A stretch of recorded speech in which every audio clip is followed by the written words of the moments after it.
আসসালামু আলাইকুম। School study বিডিতে সবাইকে স্বাগতম। সংখ্যা পদ্ধতির রূপান্তরের ধারাবাহিক আলোচনায় আজকে আমরা অক্টাল সংখ্যাকে কিভাবে ডেসিমাল সংখ্যায় রূপান্তর করতে হয় সেই জিনিসটা নির্ণয় করব। তো আমি বোর্ডে একটা নাম্বার লিখেছি, এটা হচ্ছে 207.04 আর ভিত্তি হচ্ছে 8। আমরা জানি যে অক্টাল সংখ্যার ভিত্তি বা বেজ হচ্ছে 8। তো সেই সংখ্যাটা আমরা ডেসিমাল সংখ্যায় রূপান্তর করব। প্রত্যেকটা ডেসিমাল সংখ্যাকে রূপান্তর করতে হলে আমাদের ওই একই নিয়ম ফলো করতে হয়। আগের ক্লাসে যারা করেছো তারা সহজে বুঝতে পারবে। তো এই সংখ্যাগুলো আমরা কী করবো, এখন আলাদা আলাদা করে লিখবো। তাহলে 2, এখানে 0.04।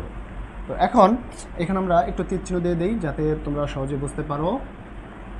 তো দেওয়ার পর এখন আমরা কি করব, এই দশমিকের জায়গায় থাকবে আর বাম দিকে যাওয়ার সময় আমরা 0, 1, 2 এভাবে আস্তে আস্তে বাড়তে থাকবে। এখানে যদি আরও সংখ্যা থাকতো তাহলে আমরা আরও এখানে 3 নিতাম, আর এই পাশে মাইনাস হয়ে যাবে -1 এবং -2।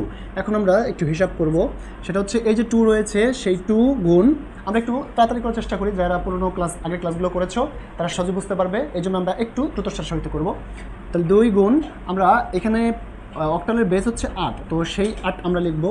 আর 8-এর পাওয়ার কত হবে, এই যে নিচের সংখ্যাটা আমি লিখলাম সেটা পাওয়ার হবে, তাহলে 8-এর পাওয়ার 2। আবার প্লাস এই যে 0 গুণ, আবার বৃত্তি বা বেস হচ্ছে 8, এই 8-এর পাওয়ার কত হবে, এই যে 1।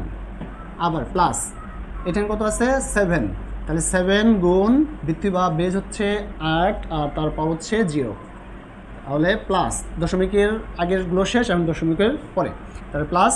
আর এখানে যে 0 রয়েছে, 0 গুণ ভিত্তি বা বেজ হচ্ছে 8, তার উপর -1 পাওয়ার হবে, এটা হবে পাওয়ার প্লাস। আবার এই 4, তাহলে 4 গুণ ভিত্তি বা বেজ এখানে 8, তার উপর -2। তো এখন আমরা একটু হিসাব করব। তাহলে 8 8 64 দিনের কত, 128। আমরা একবারে করে ফেললাম 128 প্লাস কিছুক্ষণ আগে তোমাদেরকে বলেছিলাম যে 0-র সাথে যত কিছু গুণ করো না কেন সব কিছু কি 0 হয়ে যায়, প্লাস। আর 8-এর পাওয়ার 0 মানে কি 1। আমরা জানি যে প্রত্যেকটা সংখ্যা বা যা কিছু উপরে পাওয়ার যে 0 থাকে তাহলে সেটা কি 1 হয়ে যায়। তাহলে 1 গুণ 7, অর্থাৎ 1 গুণন 7, তাহলে একবার আমরা 7 লিখতে পারি, 7 প্লাস 0-র সাথে গুণ করলে সব কিছু কি 0 হয়ে যায়, প্লাস। আর 4 গুণন 8 -2, তোমাদের কিছু আগে বলেছিলাম সূচকের একটা অঙ্ক ছিল, সেটা হচ্ছে a to the power -m, তাহলে 1/a to the power m। তো সেটাই আমরা লিখব, তাহলে 4 গুণ 1/8 স্কোয়ার, অর্থাৎ মাইনাসটা চলে গেছে।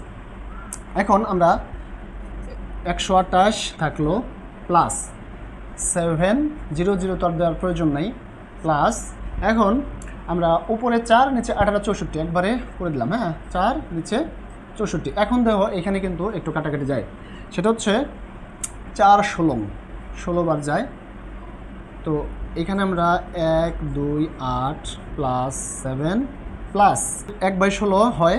এখন আমরা 128 আর সাথে হয় 135, আর প্লাস এটাকে যে আমরা দশমিকে রূপান্তর করি, আমরা যদি ক্যালকুলেটর ইউজ করি তাহলে 0.0625।